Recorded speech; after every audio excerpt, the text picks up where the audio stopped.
Kilala bilang physically fit ang bagong PNP chief na si Nicolas Torre III. Yung ating chief PNP, nakaka-perform yun ng 100 push-ups. Kaya hindi na marahil nakakagulat na isa sa mga una niyang direktiba pag-upo sa pwesto na dapat walang overweight na pulis. Ayaw niya siyang nakakita ng antaba-taba. Paano ka nga naman makakatakbo kung halos hindi mo na mabitbit yung sarili mo? Bago kay Torre, may mga naunang PNP chief na rin ang nag-utos na bawal ang mataba sa hanay ng mga pulis.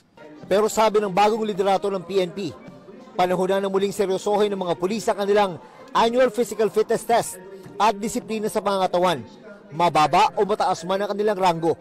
Ano nga ba ang parusa sa mga pulis na hindi makakapasa sa physical fitness test o PFT?